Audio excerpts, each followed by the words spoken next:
When I was 10, my cruel parents abandoned me, claiming I had a mental disorder.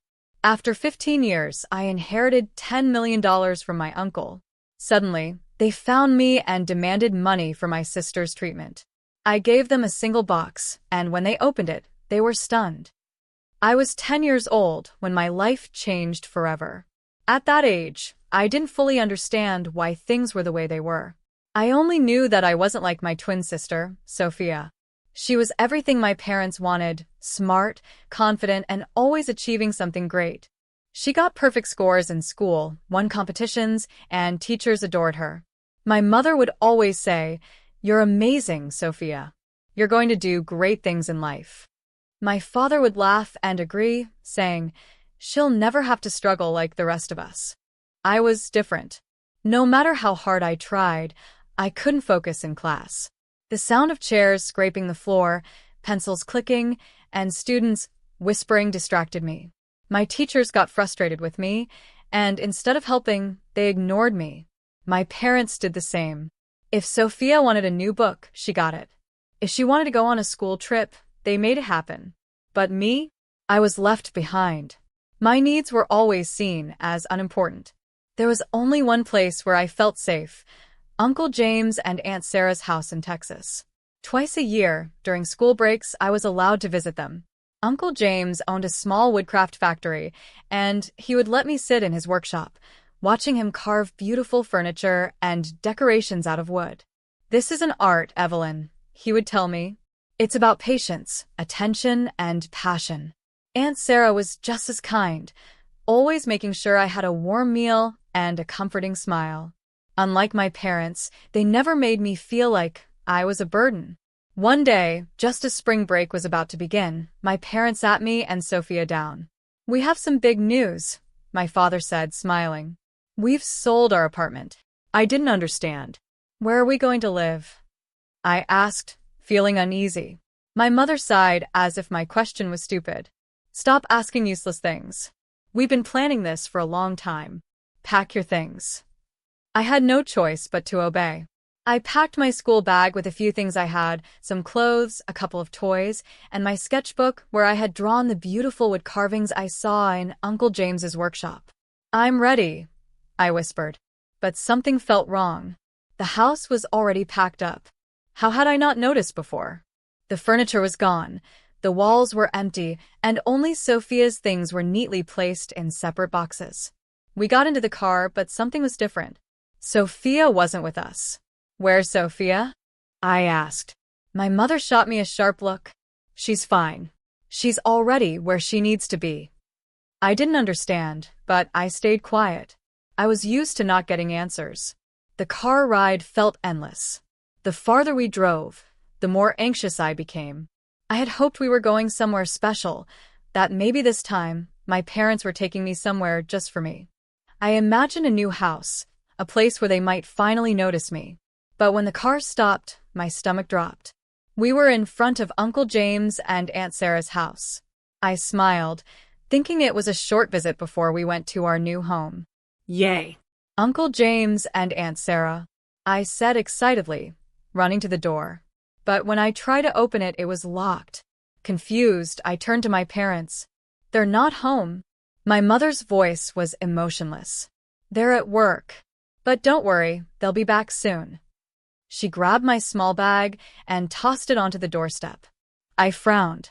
"Wait, where are you going?" I took a step toward the car, but my father's voice stopped me. "Stay here, Evelyn." I felt my chest tighten. Are you leaving me here?" My mother sighed impatiently. "Sophia got into a prestigious private school. It guarantees her success. We sold the apartment to pay for her tuition and to move closer to her school. Having you around, it would just distract her." Her words hit me like a slap. My voice shook. But what about me?"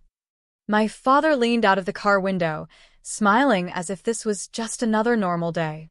"A new life begins for the three of us," he said cheerfully. "Goodbye, Evelyn."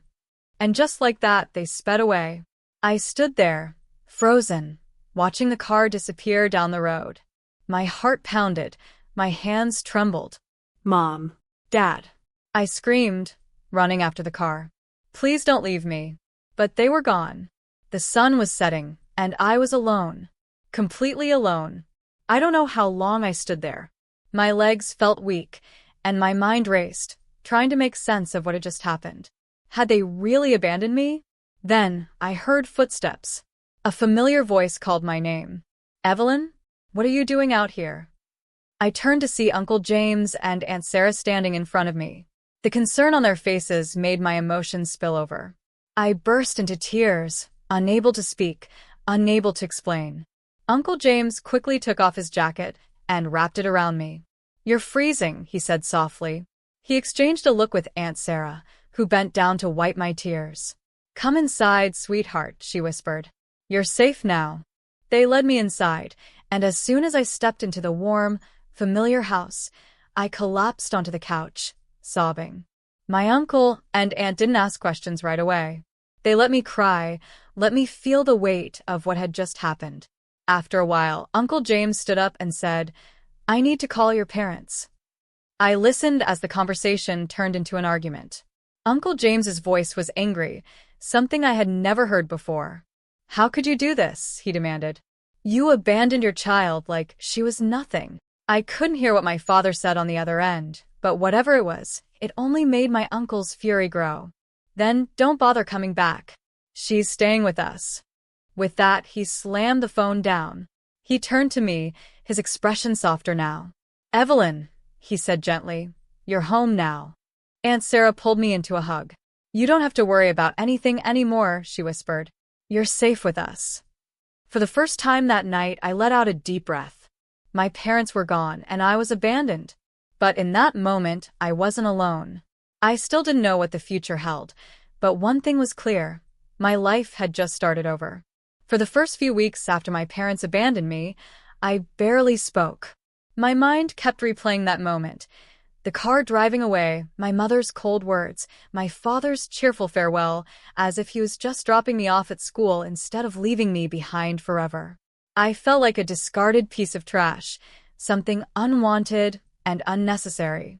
Every night, I lay awake, staring at the ceiling, wondering if I had done something wrong. Maybe if I had tried harder in school. Maybe if I had been more like Sophia. Maybe then they would have kept me. But no matter how much I wished it, the truth didn't change. They were gone, and they weren't coming back. Uncle James and Aunt Sarah never once made me feel like an outsider. They never treated me like a burden. Aunt Sarah made sure I had warm meals, clean clothes, and a room of my own. She would sit beside me at night, brushing my hair gently, whispering, You're safe here, sweetheart. You don't have to be afraid anymore. Uncle James was patient with me. He never pushed me to talk about what had happened. Instead, he kept me close, introducing me to the world of woodcraft. Every day after school, I followed him to his small factory, watching as he skillfully carved pieces of wood into beautiful furniture, sculptures, and decorations. You don't have to be good at school to be good at something, he told me one day. You just have to find what you love and work hard at it. At first, I just watched, fascinated by the way his hands moved effortlessly, shaping rough wood into something beautiful. But one day, he handed me a small block of wood and a carving knife. Try it, he said with a warm smile. See how it feels. I was hesitant at first. I had never been good at anything before. But as I dragged the knife across the wood, something changed. My hands felt steady, my mind focused in a way it never had in school. I lost myself in the motion, carving simple patterns, feeling the texture of the wood under my fingers. For the first time in my life, I felt capable. Days turned into weeks, weeks into months. Slowly, I began to heal. The sadness was still there, but it wasn't as crushing anymore. My uncle and aunt had given me a new home, a new life, and a new passion. Woodcraft became my escape, my therapy. I would sit for hours carving small figures, intricate patterns, anything that came to my mind. Uncle James taught me everything he knew, how to smooth rough edges, how to shape the wood into something elegant, how to bring my ideas to life. But even with all the love and support I received, some wounds didn't heal so easily. School was still hard. My teachers weren't cruel, but they didn't understand me the way Uncle James and Aunt Sarah did. I still struggled to concentrate, still found it difficult to communicate my thoughts properly. My classmates didn't bully me, but they didn't try to befriend me either. I was just there. Invisible. Except for one person. Her name was Lena, and she was different from the other kids. She didn't care that I wasn't the smartest or the most social. She just sat with me during lunch, talked to me about silly things, and invited me over to her house without making me feel like she was doing me a favor. She made me feel normal. "You don't talk much, but that's okay," she once said with a grin. "I talk enough for both of us." For the first time, I had a friend. Years passed, and little by little, I found my place in the world.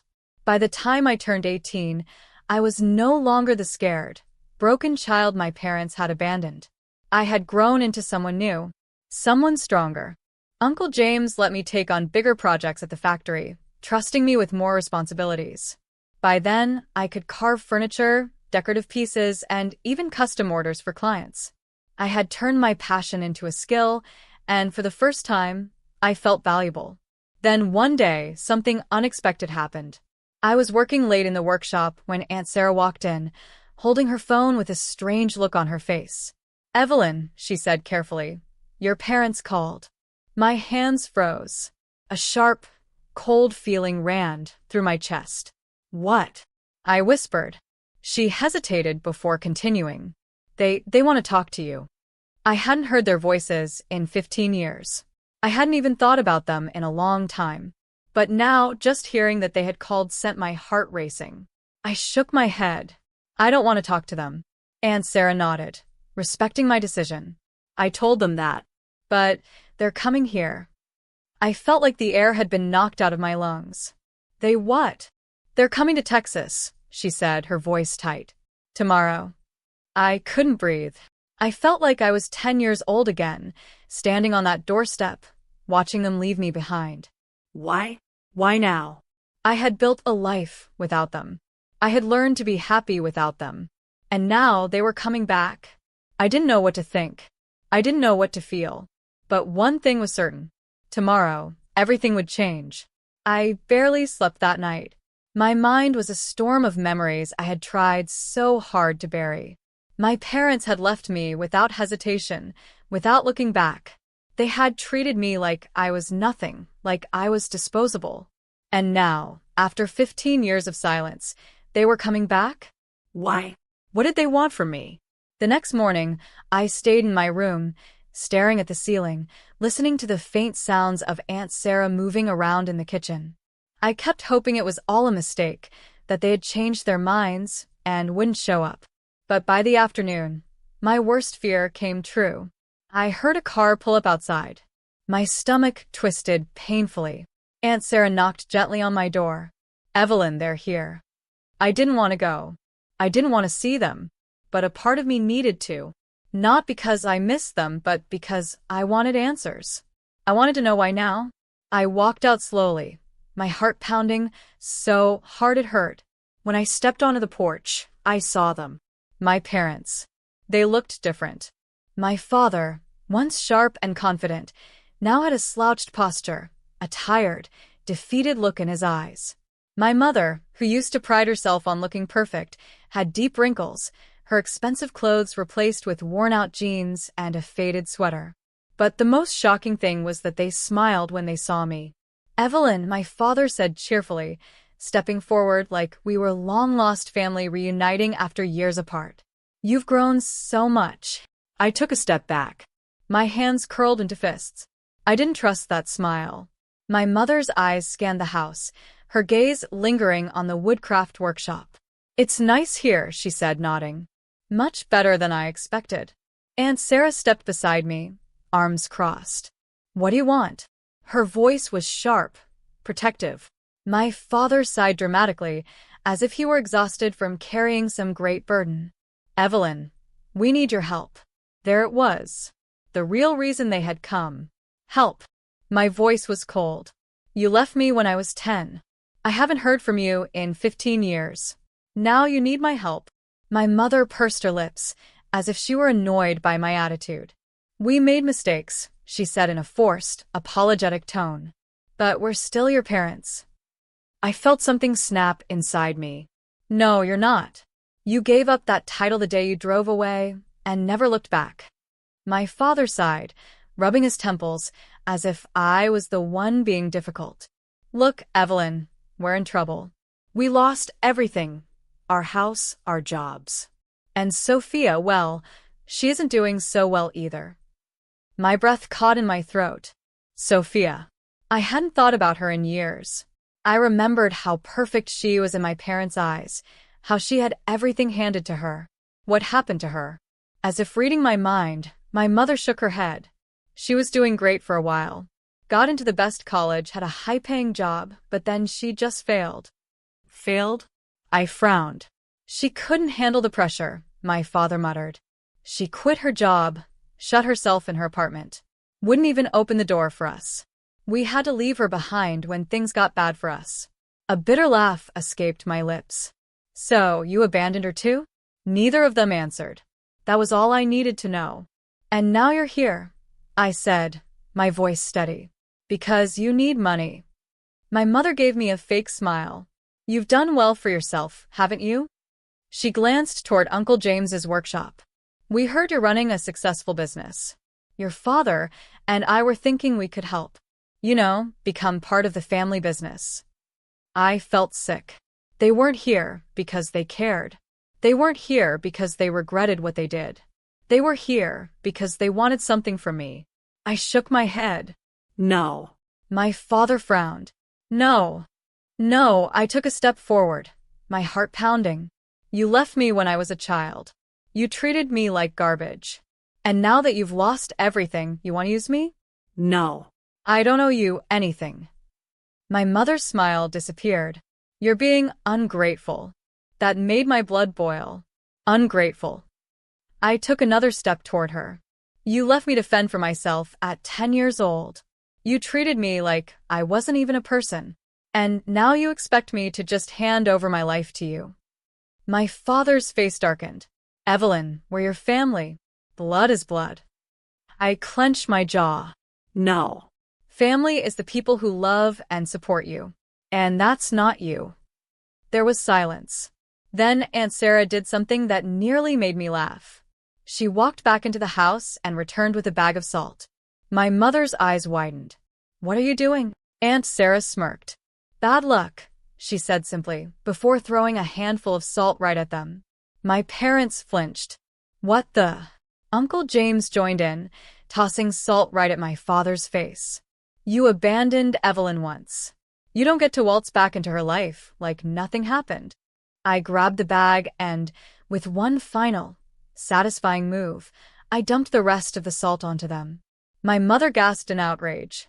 My father looked furious. Get out, I said. And don't ever come back. They tried to argue, but Uncle James stepped forward, his expression dark. If you don't leave right now, I'll make sure the sheriff knows you're trespassing. That did it. My parents, covered in salt, glared at me one last time before storming off. As they got into their car, my mother rolled down the window and spat. You'll regret this, Evelyn. But I didn't. I watched as their car disappeared down the road, just like it had 15 years ago. But this time, I wasn't crying. I wasn't broken. I turned to Aunt Sarah and Uncle James, my real family. They smiled at me proud. I had won. But something told me this wasn't over yet. A few weeks passed after my parents left, but I couldn't shake the feeling that it wasn't over.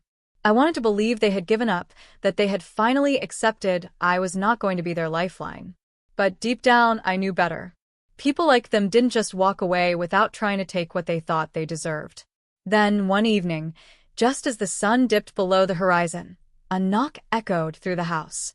At first, I thought it was a customer for the workshop, but the way the knocking grew louder, more impatient, sent a chill down my spine. Uncle James answered the door, and for a moment, there was silence. Then, I heard his voice, sharp and commanding. What do you want? I walked toward the entrance, my heart racing. And there she was. Sophia. She stood on the porch, looking nothing like the confident, perfect sister I remembered. Her once polished appearance was gone. Her hair was unkempt, her clothes wrinkled, and her eyes looked hollow, as if she hadn't slept in days. She looked at me, and for the first time in my life, there was no smugness, no superiority. Just shame. "Evelyn," she whispered. I didn't know where else to go. I didn't say anything. I didn't know what to say. This was the sister who had spent years looking down on me, who had refused to acknowledge my existence in school, who had everything handed to her while I was tossed aside like trash. And now? She was here, abandoned just like I had been. Aunt Sarah stepped beside me, arms crossed. "Where are your parents?" Sophia let out a bitter laugh. "Gone." Her voice cracked. "They took whatever money they had left and ran. I woke up one morning and they were just gone. No note, no explanation. I lost my apartment. I have no job. I have nothing." She swallowed hard, looking at me. "I know I don't deserve it, but can I stay here?" My first instinct was to say no, to turn her away, like she had turned her back on me for years. It would have been easy, but something stopped me. Maybe it was the way she looked, like a lost child, like I had looked the day I stood on this very doorstep, abandoned and alone. Or maybe it was something else, a part of me that still believed people could change. I didn't answer right away. Instead, I turned to Uncle James. He studied Sophia for a long moment before speaking. "You can stay," he said, "but under one condition." She nodded quickly. "Anything." "You work," he said simply. "You want to stay here? You earn your place. No handouts." I expected her to hesitate, to argue. But she didn't. She just nodded again, her shoulders slumping in relief. "Okay, I'll do whatever you need." And so, Sophia stayed. At first, it was awkward. We barely spoke, only exchanging words when necessary. But as time passed, I saw something shift in her. She worked in the factory, starting with the most basic tasks, cleaning, organizing, assisting with small projects. She wasn't naturally skilled at woodcraft, but she was good with numbers, and soon, she began handling sales, customer orders, and business planning. It was strange watching her struggle, seeing her fail and try again, something she had never had to do before. But she didn't quit. One day, as we were closing up the workshop, she turned to me. "I used to think I was better than you," she admitted, her voice quiet. "I thought because I was smarter in school, I was worth more. I was wrong." I didn't say anything. She took a deep breath. "I'm sorry, Evelyn." It was the first time she had ever apologized. The first time she had ever acknowledged what she had done. I wasn't sure if I was ready to forgive her completely. But for the first time, I believed she truly meant it. Months passed, and Sophia became a part of our lives. We weren't sisters in the way normal siblings were, but we were rebuilding something real, something honest. Then one day the phone rang. Aunt Sarah answered, and her face twisted in disgust. She put the phone on speaker. "Evelyn," my mother's voice came through. "We need your help." I felt Sophia stiffen beside me. "We're in serious trouble," my father added. "We have no place to go. We need money. We can come live with you." I cut them off. "No." Silence. Then my mother's voice turned sharp. "Evelyn, we are your parents. You owe us." I laughed. A real, genuine laugh. "I don't owe you anything." Sophia reached over and hung up the phone. We never heard from them again. Now, as I sit at the dinner table, surrounded by Uncle James, Aunt Sarah, and yes, even Sophia, I feel something I never thought I'd have. Peace. I may have lost the family I was born into, but I found the family I was meant to have. And for the first time in my life, I am truly happy.